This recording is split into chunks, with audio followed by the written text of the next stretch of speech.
Believe it or not, old-time fuel myths still plague many drivers' habits today, draining wallets and robbing engines of power while sounding perfectly reasonable. Shaking these old myths down is far overdue. So let's dismantle the 10 most common fuel myths with plain language, real reasons, and practical steps that protect your money every time you fill up and drive. Clear explanations you can repeat to anyone, plus small changes that shave fuel waste without turning every commute into a science project. You will hear what actually changes combustion, what only changes the bill, and what quietly hurts reliability long after the credit card charge. No gimmicks, no magic additives, and no recycled internet tales.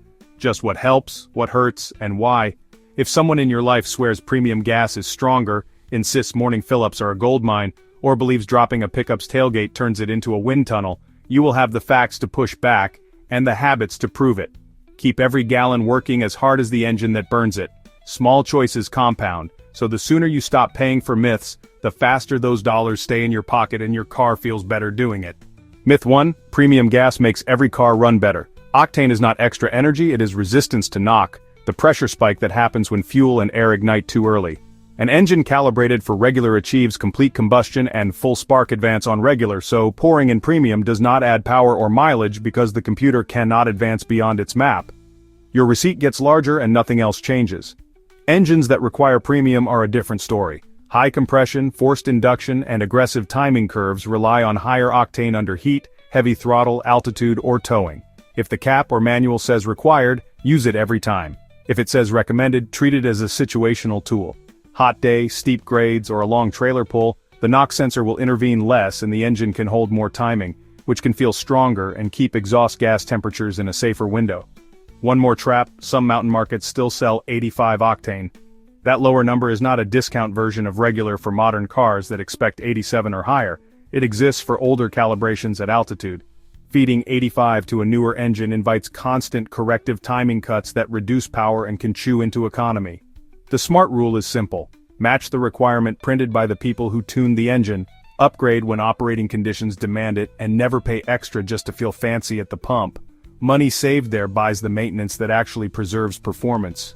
Myth 2, air conditioning always wastes more fuel than rolling the windows down. At neighborhood speeds, the compressor's electrical and mechanical load is noticeable, and fresh air through open windows is nearly free, so cooling without AC can be the thrifty choice. At highway speed the balance flips. Open glass creates turbulent pressure waves that pound the cabin and disrupt the smooth wake behind the vehicle, which increases aerodynamic drag.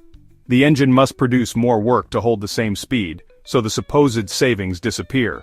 A steady compressor on a moderate temperature and fan setting often costs less fuel at 70 miles per hour than running with the windows open.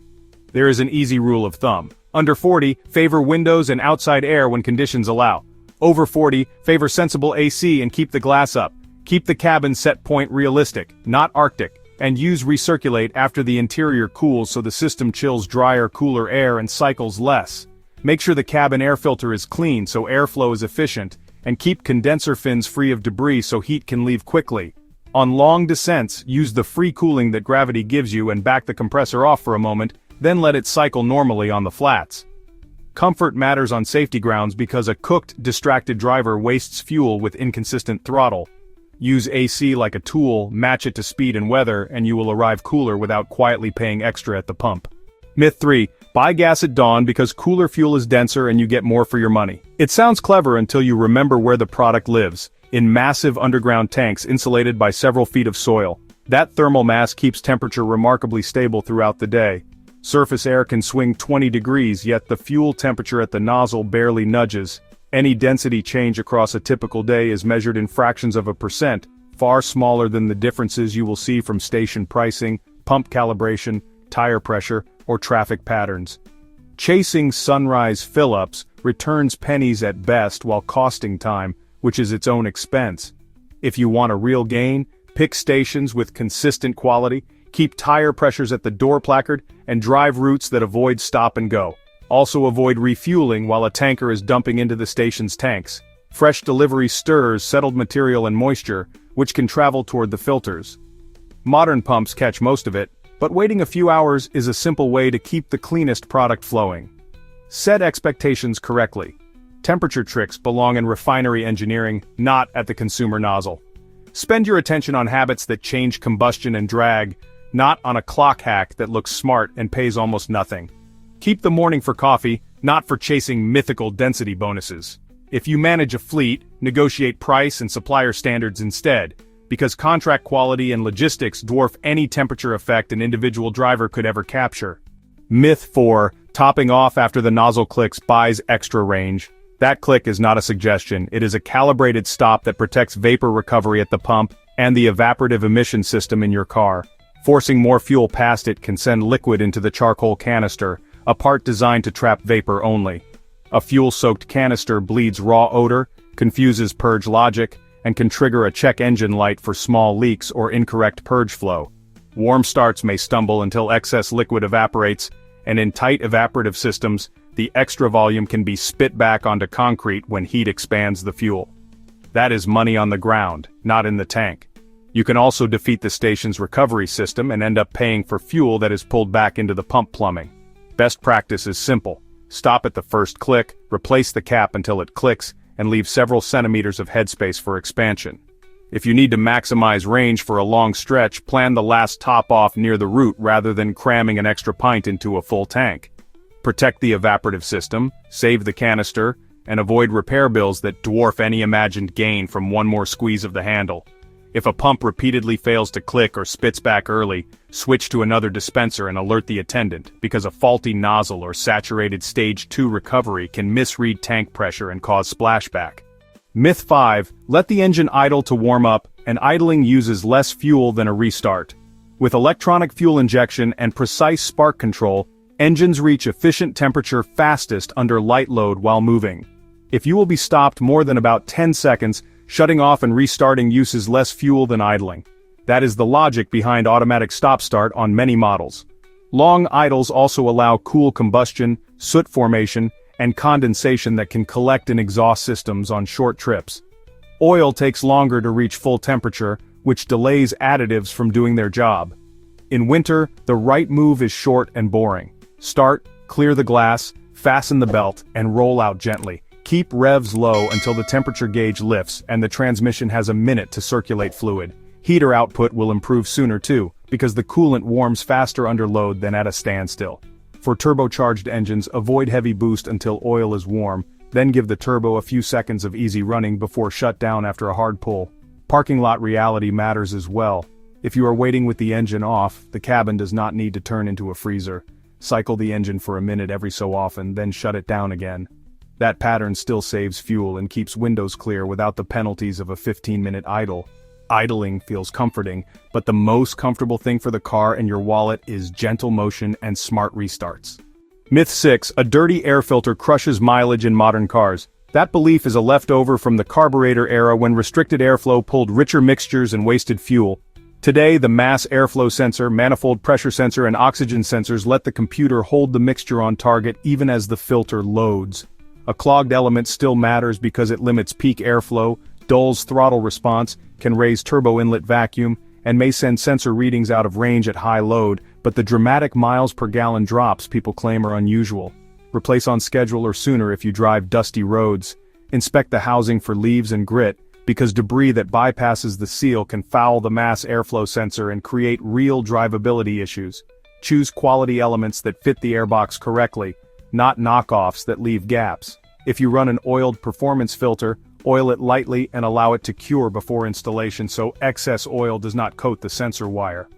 Pair a healthy filter with clean spark plugs and a properly functioning thermostat, because a stuck open thermostat that keeps coolant too cool will do more damage to economy than a partially loaded filter ever will. Remember why the myth spread? People swapped a filthy filter, enjoyed restored throttle response, and credited a big mileage jump that mostly came from correcting the foot on the pedal. Keep the intake sealed, sensors clean, and service intervals real, and you will keep both performance and economy steady without chasing imaginary gains from brand new paper alone. Myth 7, drop a pickup's tailgate for better airflow and free mileage. Aerodynamics says the opposite. With the gate up, air recirculates inside the bed and forms a stable bubble. That bubble acts like a lid, letting the main airstream slide over with less drag. Lower the gate and you collapse the bubble, churn the bed with eddies, and enlarge the wake behind the truck. That bigger wake increases pressure drag and can eat into highway economy. Bed accessories complicate the picture. A hard flush tonneau can reduce drag on some models. Soft covers that flap, raised ladder racks, and tall toolboxes can add turbulence and penalty. The practical play is simple. If you are chasing range on a trip, keep the gate up, secure loose cargo, and keep exterior add-ons tidy. Run roof racks only when needed, stow crossbars, and avoid hanging open tailgates that leave a sharp step in the airflow. Speed discipline is worth more than any bed trick. A truck that drops from 75 to 65 often picks up a double-digit percentage in economy because aerodynamic drag grows with the square of speed. Combine sensible speed with the gate up and proper tire pressures, and you take the easy wins without buying a thing. If you haul sheet goods and must run with the gate down, tie a board to bridge the gap to the top of the tailgate and smooth the step. That quick fix keeps some flow attached and reduces buffet compared with a bare open bed. Myth 8. Overinflating tires is an easy way to boost mileage. Proper inflation matters a lot, but more is not better. The number on the door jamb is the target because the suspension, steering geometry, and tire construction were developed as a system to balance grip comfort and rolling resistance. Go far above that value, and you shrink the contact patch, stiffen the carcass, and make the car skatey over bumps and paint lines. Stopping distances can grow on rough or wet surfaces, as the tire skips across texture instead of conforming. Center tread wears early, shoulder blocks can feather, and ride quality becomes harsh. The tiny reduction in rolling resistance is rarely visible at the pump, and any savings are easily erased by slower cornering, longer braking, and earlier tire replacement. The economical way is boring and repeatable. Check pressures cold in the morning with a gauge you trust. Set to the placard, then recheck when seasons change because a 10-degree drop in ambient temperature lowers pressure roughly 1 psi. Inspect for nails and valve stem leaks, rotate on schedule, and align the car if you see uneven wear. If you carry heavy loads or tow, follow the pressure guidance in the owner's manual for those conditions rather than improvising. Your mileage, braking, and tread life will all be better with the car at its designed settings than with a few extra PSI that only looks efficient on a dashboard screen. Myth 9. Bolt-on gadgets and pour-in potions unlock easy mileage. If it straps to a fuel line, claims to realign molecules, or promises double-digit gains without a calibration change, it deserves to be left on the shelf, not in your car. Independent tests over decades have shown that magnets, swirl devices, and vapor toys do not move the needle in a repeatable way. Additives that sound miraculous often ride on a different effect: cleaning. A strong detergent can remove some deposits and restore lost smoothness, which can feel like an economy jump. But that is restoration, not magic. If you want fewer deposits, buy gasoline that carries a robust detergent standard and keep up with real maintenance like timely oil changes, fresh spark plugs, thermostats, and oxygen sensors. That prevents the conditions that create poor combustion in the first place. If you suspect injectors are sticking, diagnose the issue with fuel trims and misfire data rather than pouring a shelf of bottles and hoping. Modern engines are efficient because the control strategy is precise. Anything that promises gains without telling the computer what changed is marketing, not thermodynamics. Save your money for tires with low rolling resistance ratings, a quality alignment, and fresh filters and fluids. Those purchases pay you back with predictable, measurable results, while trinkets only lighten your wallet and add clutter under the hood. If a product truly worked, fleet managers would buy pallets of it and publish the savings, because fleets live and die on cost per mile, and data never stays secret for long. Myth 10. All gas is the same as long as the octane number matches. Octane controls knock resistance, but detergent quality is the quiet difference that shows up over months of normal driving. Stronger detergent fuel keeps intake valves, injector tips, and combustion chambers cleaner, which preserves stable, idle, precise mixture control, and crisp throttle response. Engine tests comparing deposit formation have shown striking gaps between bargain blends and detergent-rich formulations after only a few thousand simulated miles. That buildup robs response, encourages low-speed pre-ignition in direct-injected turbo engines, and can nudge emissions upward. You do not need a special pump or a race-grade octane to get the cleaning benefit.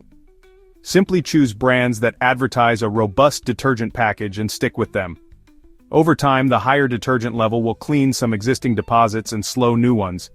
Pair that habit with regular oil changes using the correct specification and with driving patterns that let the exhaust and catalyst reach full temperature, and the whole system stays healthier. All gasoline must meet minimum legal requirements, but minimum is not optimized for long-term cleanliness. Think of detergent level like a multivitamin for the fuel system, not a performance enhancer. It does not raise power on day one, it keeps the parts clean so the power you already paid for stays available. Clean fuel, clean air, sharp spark, and sensible driving are the combination that wins over vanity purchases at the pump. Thanks for watching, folks, and make sure to hit that subscribe button if you like what you saw here.